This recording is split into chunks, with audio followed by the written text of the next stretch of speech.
Hello, this is a continuation from my last video in which I identified the political economic ideologies of British political parties and placed them on a continuum showing which had left-wing economic ideologies and which had right-wing economic ideologies.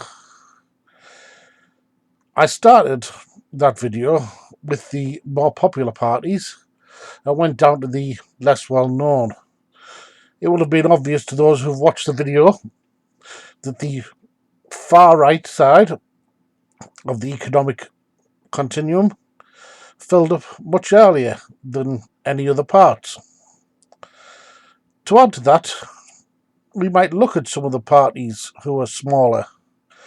For instance, the Communist Party, our only Communist Party, well, our only one of any effect, hasn't really been a party with any real effect since the 1950s. The Liberal Party, State Socialist Party, has, well, it was big in the late part of Victoria's reign, in the latter half of the 19th century. The Independent Working Class Association, the Anarchist Party, well, the Socialist/Anarchist Party, they did look like they were going to grow in prominence and be more recognised around 10 years ago. But since then they've shrunk back to their origins in the city of Oxford, where they're mainly supported by academics. They do continue to get seats on Oxford City Council, but they don't really take part outside of that small arena. The Respect Party was mainly a party which argued against the Labour Party under Tony Blair and seems to have waned with the belief that the Labour Party has now moved to the left, even though many of its policies shows that it's still where it was under Tony Blair. I'd like to move on now to show where the actual weight of support from people voting. I think with showing the continuum, I have shown that there are parties out there which are an alternative to the far-right parties that are simply serving the rich in society. That's if you want an alternative. Of course, there are some people who enjoy the far-right parties and will continue to enjoy a situation where the rich get richer and the poor get poorer.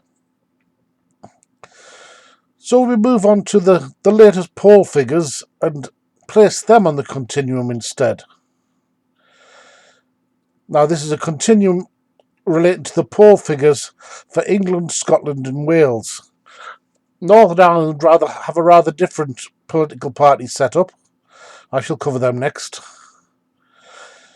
But if you can see from the poll figures there, we have a clumping of something like 92% of the support in this country from people who vote for Labour, the Liberal Democrats, the Conservatives, UKIP and Plaid Cymru, the Welsh Nationalist Party, all of whom are state corporatist, that is, fascist, or to the right of fascist, as in a right libertarian. And that is who the people are choosing in this country. In the centre ground, amongst those people who are state capitalist and state socialist, are the Scottish National Party and the British National Party. And though they still appear in the opinion polls, the British National Party are unlikely to gain prominence because many of their racially motivated or racistly motivated supporters have moved to support UKIP, who are portraying themselves as a party of the people, even though they're furthest to the right of all the parties and very much want to do things like nationalise the NHS and nationalise everything else, to remove workers' rights, and to continue to allow immigrants to come and work in this country, but hopefully without the workers' rights so that they're cheaper. And that way even more British people won't have the work, because bosses will be able to employ people without rights for less money from abroad. The only left-wing party that's gaining any support at all is the Green Party, which believe in an egalitarian policy of a universal minimum income. The other alternative parties, if I move back to the chart from last week, that may or are on the growth at the moment are the Scottish Nationalists, of course, but I've already mentioned them, and the National Health Action Party. It is growing in support at a faster rate than UKIP did when UKIP was first formed. It is, however, not getting the same type of air cover from the likes of the BBC. The BBC being a state corporatist organisation, a fascist organisation in its ideology. In fact, perhaps even libertarian. Its senior economics editor, Evan Davies, has himself spoken out in favour of libertarians on many occasions. There appear to be nothing else in the term of parties which might be other than far-right parties, which might be worth supporting if you were trying to go for even the centre ground, which is what the National Health Action Party represents. So if we move back to the parties that are being supported, we can see that despite the fact that there are central choices, a lot of people are choosing to vote for far-right parties. You can say that in the case of UKIP and Labour, maybe even in the case of Plaid Cymru and the Liberal Democrats, that they're maybe doing this unwittingly, that they've been misled. You can also say that these parties are more likely to get better publicity from the media than the left-wing party, because the media are very much right-wing in their focus, corporate-controlled and corporate-owned. And even the BBC, which is supposed to be independent, is right-wing in its focus.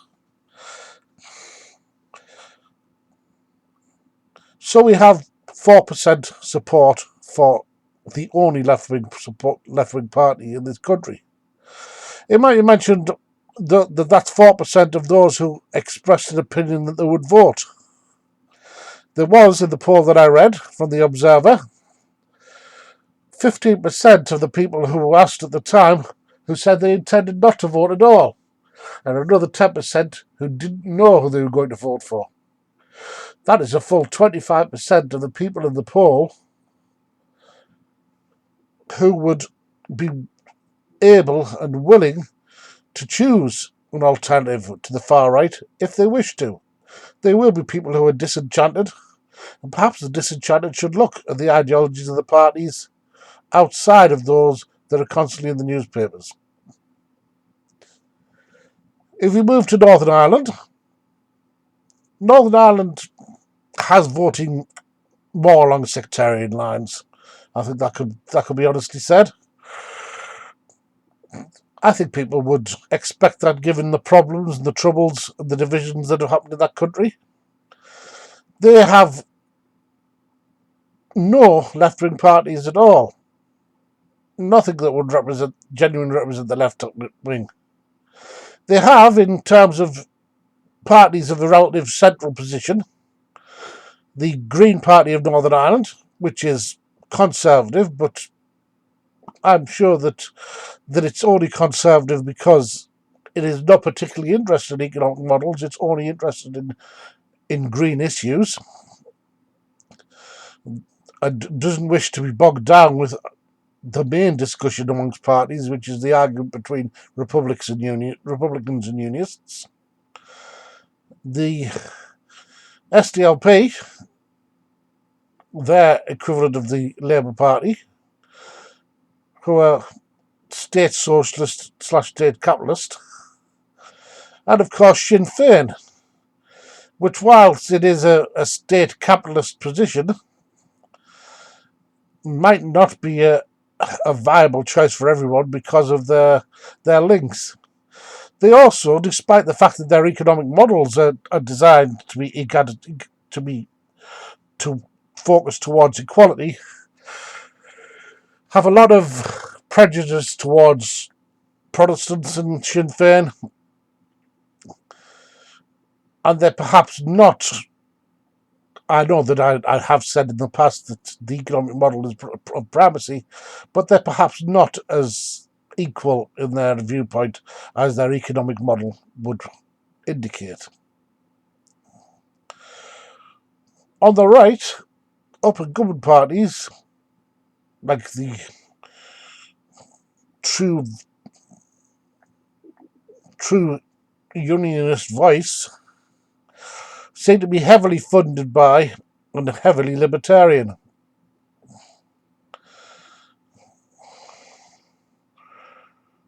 So we could ask from this, what can be done about this? Well, it has to be said, if you go back, that there are the alternative parties, as I've said. People will try to avoid them. I remember when I went out asking for votes, even for the Liberal Democrats. Yes, I went out and canvassed for them for the 2010 election. I do apologise to those people who believed what I said. I believed it at the time myself. But when I went out canvassing for them, I remember meeting a bunch of drunken yobs who hurled abuse across the street at me, so I went to chat to them. Because I'm more than capable of chatting to people. And in discussion with them, they seemed to have the opinion from the newspapers that it was a two-horse race. And that really, if you didn't vote against the Conservatives for Labour, you were voting for the Conservatives in some way. And vice versa, if you didn't vote against Labour for Conservatives, you were voting for Labour. That you were losing your ability to argue one way or another in what is, in fact, a false divide. I think that people need to get more educated. Part of the reason why I'm on the internet and why I do some of these videos is the hope that people will get more educated. I myself do intend to join a political party soon. I know I won't be able to knock on doors. I won't be able to leave the house probably before the general election at this rate. But I might be able to help in some small way. And I am drawn to both the National Health Action Party because I believe in their belief in publicly owned common properties, in the nationalisation of those things which are run by government for the benefit of the people, like the NHS. Or perhaps now that I've seen their manifesto and seen that they have a commitment to what I believe is a workable economic model, which would be truly egalitarian in the guaranteed minimum income society, universal minimum income economic plan, the Green Party. I have to say, I also think that the Green Party are needed at the moment because the debate over global warming is no longer a debate. The problem exists. The problem will continue to get worse, and we need a party that recognises that. Because we're an island. We're an island where a lot of us aren't that high above sea level. I can look out the side window of my house and I can see the sea. It's about 150 yards away from my house. And I don't think I wanted to get any closer.